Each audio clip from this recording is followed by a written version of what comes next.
সুগন্ধায় এবার হতে চলেছে নতুন ইলেকট্রিক 4 চাকা গাড়ির তৈরির কারখানা। শনিবার সুগন্ধায় একথা ঘোষণা করলেন তৃণমূলের রাজ্যসভার প্রাক্তন সাংসদ কুণাল ঘোষ।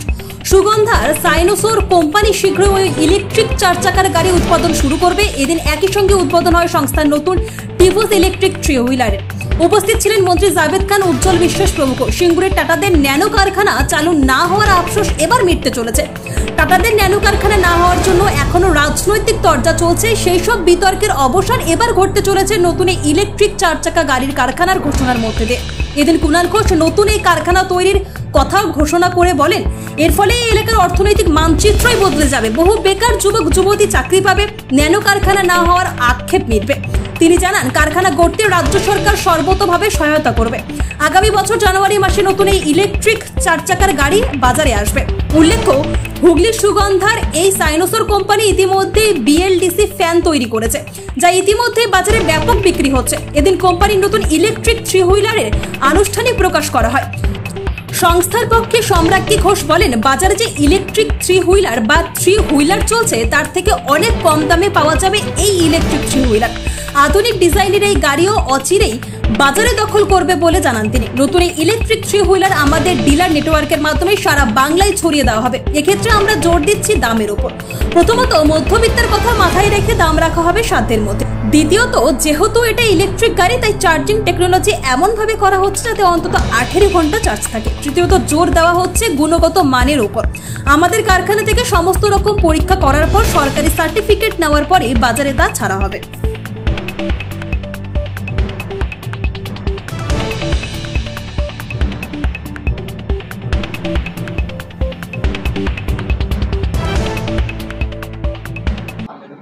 কোনো পাল্টার বিষয় নয়।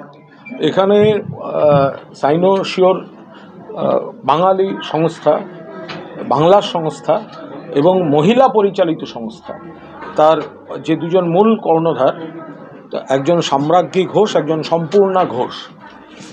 তো তারা এখানে মাননীয় মন্ত্রী জাভেদ আহমেদ খান, মাননীয় মন্ত্রী উজ্জ্বল বিশ্বাস তারা রয়েছেন। ওনারা মূলত আমন্ত্রণ করেছিলেন। ওনারা আধুনিক প্রযুক্তির পাখা, বিএলডিসি পাখা লঞ্চ করেছেন, ফলে খুব কম ইলেকট্রিক বিলিংয়ে, কম কনজামশনে আধুনিক প্রযুক্তির পাখা, সেটা বছর দুয়েক ধরে চলছে। এরপরে ওনারা যেটার জন্য আমাদের আমন্ত্রণ করেছিলেন যে 3 হুইলার, সেটা ইলেকট্রিক 3 হুইলার এবং খুব কম দামে। কারণ ওনাদের হুগলির এই সুগন্ধার যে ফ্যাক্টরি 12 একরের উপর, তাতে এখানেই সমস্ত ব্যবস্থাপনা রয়েছে এবং ওনাদের R&Dটাও খুব শক্তিশালী। ফলে যে মূল যে কন্ট্রোলার বা অন্যান্য যে ইকুইপমেন্টসগুলো চায়না বা অন্য জায়গা থেকে ইম্পোর্ট করার ব্যাপার বা আনার থাকে, সেগুলো ওনারা এখানেই তৈরি করছেন এবং সেই জায়গায় অত্যন্ত আধুনিক প্রযুক্তিকে ব্যবহার করে, কারিগরিকে ব্যবহার করে ওনারা লঞ্চ করছেন। তো সেই জন্যই সেইখান থেকে একটা আলোচনা এসেছিল যে 3 হুইলার যদি আধুনিক এবং নতুন প্রযুক্তি, অর্থাৎ পেট্রোল ডিজেলের দাম বাড়ার সঙ্গে কোনো সম্পর্ক নেই, কারণ চলছে ইলেকট্রিকে এবং এটা আজকের সময়ের দাবি, তাহলে ওয়াই নট। তখন একটা রিকোয়েস্ট করেছিলাম যে শান্তনু ঘোষকে যে 3 হুইলার যদি হয় তাহলে ওয়াই নট 4 হুইলার। তাহলে মানুষ 1 লাখ টাকায়, সাধারণ মধ্যবিত্ত বাড়ি, তাদের যে ন্যূনতম প্রয়োজন, যে একটা গাড়িতে যা যা থাকে, পাওয়ার স্টিয়ারিং থাকবে, অন্যান্য যা আছে, মিনিমাম 4 সিটার, এটা 1 লক্ষ টাকায় সেটা করা যায় কিনা। তো উনি সেটা যখন আমন্ত্রণ করতে গেছিলেন তখন সেটা একটা অনুরোধ রেখেছিলাম। উনি সেটা অত্যন্ত সিরিয়াসলি নিয়েছেন এবং ওনার টিমের সঙ্গে কথা বলে এখন পর্যন্ত, সে বাকিটা উনি বলতে পারবেন, যে যা এখনো পর্যন্ত যা শুনেছি সেটা হচ্ছে যে উনি কিন্তু প্রাথমিক কাজকর্ম শুরু হয়েছে। দেওয়ালির পর শুভ দিন দেখে কলকাতাতে লুক লঞ্চ হবে এবং নতুন বছরে, সেটা উনি ঠিক করবেন দিনক্ষণ, সেই গাড়ি লঞ্চ হবে। 1 লক্ষ টাকা তার মূল গাড়িটার দাম। এবার কেউ যদি মনে হয় যে আমি এইটা একটু বেশি চাই, এইটা একটু বেশি চাই, তাহলে সেই গাড়ির প্রিমিয়ার, সেই গাড়ির ডিলাক্স মডেল হতেই পারে।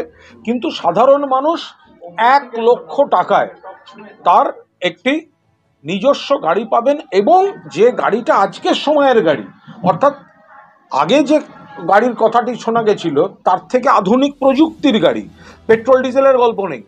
ফলে ইলেকট্রিক যেটা লো কস্টে চলবে, অনেক দূর যেতে পারবে একবার চার্জিংয়ে, ফলে সেটা আমাদের শহর গ্রাম সব মানুষের ক্ষেত্রেই খুব সুবিধা হবে। শান্তনুদা, যার যেটা ভালো লাগে তার ব্যাপার, কিন্তু সেখানে নিশ্চয়ই এনারা তাদের আগের প্রোডাক্টের ক্ষেত্রে যা রেখেছে যে বাংলার থেকে এমন একটা শিল্প যেটা কম্পিটিশনে মাথা তুলে লড়বে। অর্থাৎ এই যে অন্য জায়গা থেকে কন্ট্রোলার আসছে, অন্য জায়গা থেকে ইকুইপমেন্টস আসছে, এখানে হয়তো একটা কোথাও একটা শুধুমাত্র একটা মিলিজুলি করে দেওয়া হলো, ব্যাপারটা সেরম নয়। এই 12 একরের মধ্যে আমি গত কয়েকদিনে যা কথা বলতে বলতে জিজ্ঞাসা করে যে ডিটেলটা জানলাম, সেটা হচ্ছে সেটা তো আপনাদের একটু সাহায্য দরকার, সত্যি কথা বলছি সাহায্য দরকার। কারণ এই ধরনের কাজ হচ্ছে, সেটা তো আরও প্রচার দরকার। মানে আপনার হুগলি জেলায় একজন বাঙালি সংস্থা 12 একর জমির উপর তারা R&D সহ, মানে ওয়েল্ডিংটাও এখানে হচ্ছে, বাইরে থেকে আনতে হচ্ছে না। গাড়িটা কেন কমে দিতে পারবেন? তার কারণ হচ্ছে এই 12 একর জমির যে ফ্যাক্টরি, তার মধ্যেই মূল কাজগুলো তারা করে ফেলছেন। এবং শক্তির যেটা উৎস, যেটা অন্য দেশ থেকে আনতে গিয়ে খরচাটা পড়ে বা অন্য জায়গা থেকে আনতে গিয়ে খরচা পড়ে, ওনারা সেটা এখানেই তৈরি করছেন। এবার ওনারা প্রোডাকশানটা যদি মানুষের ভালো লাগে, যেমন ওনাদের ফ্যানটা মানুষের ভালো লেগেছে বলেই মানুষ নিচ্ছেন। মাস গেলে একটা পরিবারের কত টাকা বিল পড়ছে ইলেকট্রিক? 59 টাকা। 59 টাকা একটা পাখার পিছনে খরচা হচ্ছে গরমকালে 59 টাকা, কারণ ইলেকট্রিক কনজামশনটা কমে গেছে। তো সেইটা যদি 3 হুইলারে চলে আসে, সেটাই যদি আবার কনভার্টেড হয় 4 হুইলারে গাড়িতে, তো মূল শক্তির খরচাটা, পাওয়ারের কনজামশনটা যদি, এনার্জি কনজামশনটা যদি কমে যায় এবং বাকি সুবিধাগুলি যদি একই থাকে, তো মানুষ ভালোবাসলে ওনাদেরটা চলবে, নইলে কম্পিটিশানে তো ওনারা সেটা ফেস করবেন। ওরা পুরো যেটা বললেন এর ডিটেলটা নিয়ে দেওয়ালির পর একটা ভালো দিন দেখে ওনারা যে লুক লঞ্চ করবেন, তখন এতে কি কি থাকছে, প্রাইস রেঞ্জ কি, ওনারা সেগুলো তখন অ্যানাউন্স করবেন। আমাদের শুধু ভালো লাগছে এইটাই যে বাংলায় একটি বাঙালি সংস্থা তার নিজের ফ্যাক্টরি থেকে এত কর্মসংস্থান এবং এত ইনোভেশন নিয়ে, এবং যে কোম্পানির 2 জন মালকিন, মালিক বলছি না, মালকিন অর্থাৎ মহিলা, তো তাঁরা 1 লাখ টাকার গাড়ি বাংলাকে উপহার দিচ্ছেন। মমতা বন্দ্যোপাধ্যায় বাংলার মুখ্যমন্ত্রী মহিলা, আর এখানে 2 জন মহিলা তাদের বাংলার সংস্থা থেকে বাংলা থেকে তো অন্য রাজ্যের বাজারও তো দখল করবে, কিন্তু শুরু হচ্ছে তো বাংলা থেকে, আপনাদের হুগলি জেলা থেকে, এবং এত বড় ফ্যাক্টরিটাকে পুরো দস্তুর ওনারা কাজে লাগাবেন। আজকে আমাদের এখানে ইলেকট্রিক 3 হুইলারটা লঞ্চ হলো। এটাও বেসিক্যালি BLDC টেকনোলজি, এবং এর মেইন জিনিসটা হচ্ছে যাতে একবার চার্জ করলে অনেকক্ষণ ধরে চলে, 18 ঘন্টা মিনিমাম। এবং আমরা দামটাকে সব মানুষের, সাধারণ মানুষের আয়ত্তার মধ্যেই রাখছি। যে দামে নর্মালি টোটোগুলো বিক্রি হয় তার হয়তো সম্ভবত অর্ধেক প্রাইসেই এখানে পাওয়া যাবে, কারণ আমরা পুরো জিনিসটাই এখানেই ম্যানুফ্যাকচার করছি, কন্ট্রোলার থেকে, মোটর থেকে, ইঞ্জিন থেকে, চ্যাসিস থেকে, বডি থেকে, সব কিছুই। এরপরে যেটা কুনালদা বললেন যে একটা 4 হুইলারের ব্যাপারে, সেটার আমরা একটা বেসিক প্রজেক্ট পেপার তৈরি করেছি, বেসিক আন্ডারস্ট্যান্ডিং এসছি এটা। তাতে 1 লাখ টাকার মধ্যে ইলেকট্রিক 4 হুইলার কার, সেইটা আমরা লঞ্চ করার প্ল্যান করছি। এটার একটা প্রোটোটাইপ আমরা দিওয়ালির পরে আমরা নিয়ে আসার চেষ্টা করছি, যেখানে আমরা পুরো specification, exact pricing structure, exact parameters, এগুলো সব আমরা দিতে পারবো, লুক অ্যান্ড ফিল সব কিছুই আর কি। আর অ্যাকচুয়ালি আরও কম থেকে আমরা শুরু করার পরিকল্পনা করেছি। এন্ট্রি লেভেলটা হয়তো 50,000 টাকার মধ্যে থেকে 1 লাখ টাকা অবধি ম্যাক্সিমাম যাবে। আর 4 হুইলারের মধ্যে এর সঙ্গে বেসিক টেকনোলজিটা সেম, BLDC টেকনোলজি, এবং একটা টোটোয় যেটা ধরুন 1000 ওয়াট চলে, সেটা একটা গাড়িতে 4500 ওয়াট চলে। বেসিক্যালি পাওয়ার সেগমেন্টটা ছাড়া টেকনোলজিক্যালি জিনিসটা অনেকটা সমান।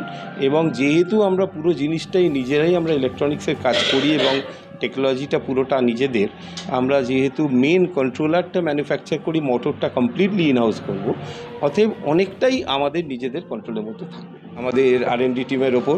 তো এই জায়গাটাকে একটা স্ট্রাকচারে নিয়ে আসি, তারপরে আমরা ভবিষ্যতে নিয়ে আলোচনা করব।